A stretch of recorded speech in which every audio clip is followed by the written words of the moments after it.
अक्सर लोग मुझसे ये सवाल करते हैं कि सेक्स के दौरान तेज झटके लगाना बेहतर है या धीरे धीरे करना सही रहता है। आज मैं एक ऐसा राज बताने वाली हूँ जिसे शायद बहुत कम लोग खुलकर बताते हैं।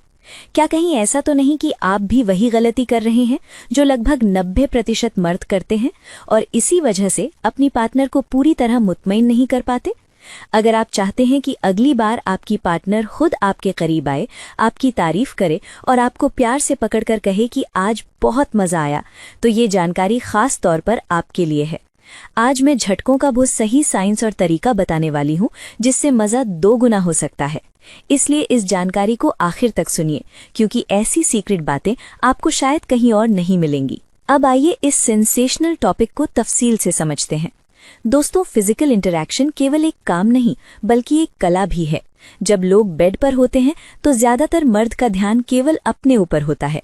जल्दी शुरू करना और जल्दी खत्म कर देना ही उनका मकसद बन जाता है, जबकि असली मजा तब होता है जब दोनों पार्टनर एक ही लेवल पर हों।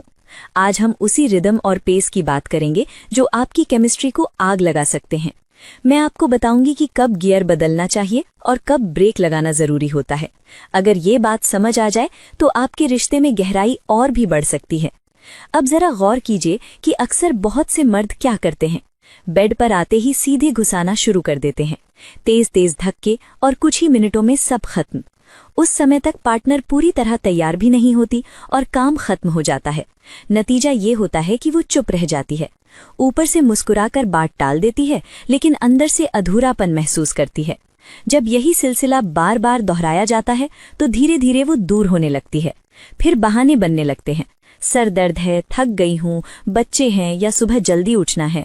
उस समय आप सोचते हैं कि आखिर समस्या कहाँ है, क्योंकि आपको लगता है कि आप में तो कोई कमी नहीं। असल मसला यही होता है कि आपने इस चीज को कभी साइंस की नजर से समझने की कोशिश नहीं की। अब जरा ध्यान से सुनिए, अगर यही जल्दबाजी जारी रही तो एक समय ऐसा भी आ सकता है जब आपकी पार्टनर आपके पास आने से घबराने लगे। उसे लगेगा कि फिर वही अधूरापन और वही एक तरफा अनुभव होगा। जब औरत का दिल इस तरह भर जाता है तो वो जज्बाती तौर पर दूर भी हो सकती है और कभी कभी किसी और की तरफ देखने लगती है। आज के दौर में तलाक, झगड़े और एक्स्ट्रा अफेयर की बड़ी वजहों में से एक यही सेक्सुअल डिससैटिस्फैक्शन भी है।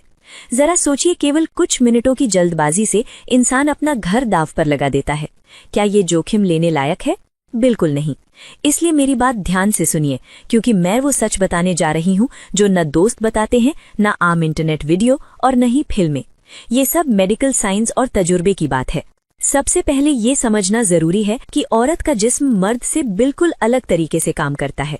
मर्द को संतुष्टि जल्दी मिल जाती है क्योंकि रगड़ और प्रेशर उसे जल्दी राहत दे देते हैं, इसलिए तेज मूवमेंट उसे जल्दी क्लाइमैक्स तक पहुंचा देते हैं। लेकिन औरत के जिस्म में बाहरी हिस्से और अंदर मौजूद जी स्पॉट दोनों को पूरी तरह एक्टिवेट होने में लगभग 20 से 30 मिनट तक लग सकते हैं। अगर शुरुआत से ही तेज धक्के लगाए जाएं तो उस समय तक औरत का जिस्म ठीक से गर्म भी नहीं हुआ होता, ब्लड फ्लो पूरी तरह नहीं बढ़ा होता, लुब्रिकेशन भी पूरा नहीं हुआ होता और आप खत्म होने की तरफ बढ़ रहे होते हैं। इसका नतीजा ये होता है कि औरत अधूरी रह जाती है, जबकि आपको लगता है सब ठीक रहा। अब उम्मीद की बात सुनिए, अगर सही तरीका अपनाया जाए तो आपकी पार्टनर खुद आपके पास आएगी, आपकी आंखों में देखेगी, गले लगेगी और कहेगी कि आज बहुत अच्छा लगा। वो आपकी परफॉर्मेंस की तारीफ करेगी और रिश्ता पहले से बेहतर हो जाएगा। ये कोई जादू नहीं बल्कि साइंस है।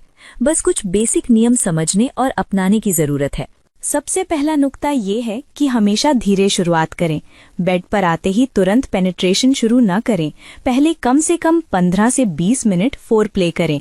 किस, टच और अहम जगहों को सहलाने से शुरुआत करें। जब औरत पूरी तरह तैयार हो जाए, लुब्रिकेशन हो जाए और उसकी सांसें तेज होने लगें, तब एंट्री करें। एंट्री के बाद भी पहले कुछ मिनट बिल्कुल स्लो और डीप मूवमेंट रखें। सीधे इन आउट की बजाय सर्कुलर मोशन या ग्राइंडिंग जैसा मूवमेंट करें। इससे जी स्पॉट को सही स्टिम्युलेशन मिलता है और क्लिटोरिस को भी इनडायरेक्ट रगड़ मिलती है।